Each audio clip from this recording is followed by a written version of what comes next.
Hello everyone and welcome to my YouTube page. Thanks for watching. This is going to be my first video of this sort. I hope you like it. If you do, comment, like, subscribe, all that stuff. I wanted something where I could share more technical information, tips, tactics, and just content about hunting and hunting related stuff. So if you like that stuff, share my video. This is going to be a short video for me from what I'm wanting to aim for, but I wanted the chance to introduce myself and kind of get the ball rolling. If you notice, I've got a broadhead here. I want to talk about a tool that I keep on a regular basis in my archery kit, even goes to camp with me most of the time, that I've noticed a lot of people don't have, and I think you might choose to put it in your kit. So with the really high-end broadheads, whether mechanical, fixed blade, whatever, I'm a fixed blade guy, so iron will, day 6, those types of things, you probably don't have this issue. But if you've been shooting very long, maybe before those were options, or if you choose to go with a little bit more budget friendly or economical broadhead, you probably do have these issues. So one of the things that I've noticed in my own personal experience, whether it's with my equipment or with someone else's, is the quality control issues with the cheaper broadheads. You might open a pack of 3 or 4, however they come, and an otherwise perfectly fine broadhead has some problems threading into an arrow new out of the package. Well, most of us shoot the standard components with our arrows, like aluminum glue-in inserts.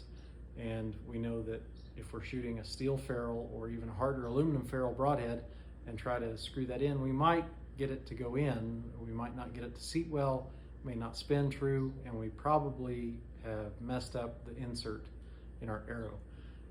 I've got a broadhead here I'm going to use as an example. Now this broadhead, I don't want to say anything poor about any particular company, so this is just one that I pulled out of my box. It was an old stump shooter eBay special. I don't even think it was a name brand head, so we're just using it as an example, but I've noticed it myself. In fact, I've noticed it quite a bit with hunters coming to camp. You know, they might practice with a set of broadheads. They're okay with those ones being dull, those are their practice heads, and they open up a brand new pack the night before they want to go hunting and go to install them, and man, I had 4, but now I've only got 3, or maybe you're unlucky and it happens twice, and you know, those cheaper broadheads all of a sudden start costing more money than it seems like it's worth. So without further ado, I will show you on the threads something that I was shown a long time ago and continue to do today in the shop, is have a tap and die set around. Now this regular standard threads for broadheads, field tips, is an 8x32 or an 8/32. I'm not a machinist, so 8-32, and it threads straight on.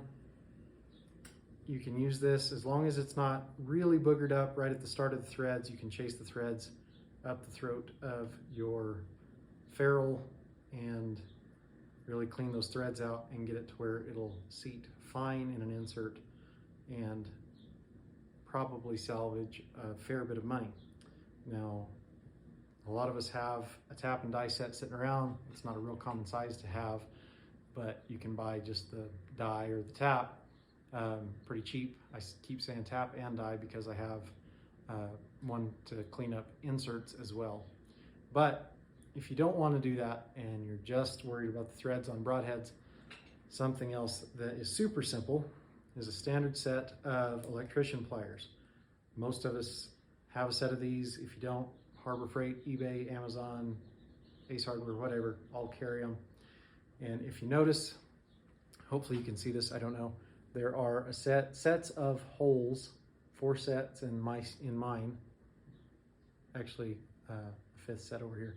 But one of the common screws used to connect like light fixtures into the boxes is an 8x32 thread. Now, electricians use these. They'll put the screw in, get it to the length they need, snip it off, back it back out, and clean up the thread. Or if they have one that's messed up, they can snip it off and chase the threads with it.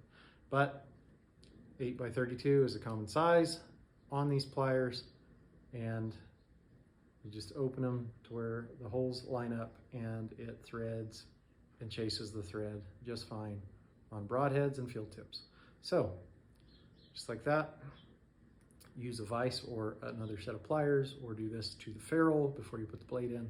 Like I said, this one's super dull, but you can clean up threads like that on your broadheads, on your field tips, save yourself some money, quit ruining inserts that are already glued into arrows, which usually trashes the entire arrow if you've bonded them in really well. So hope this helps. Hope you like the tip. If you have any suggestions for me, leave them in a comment below.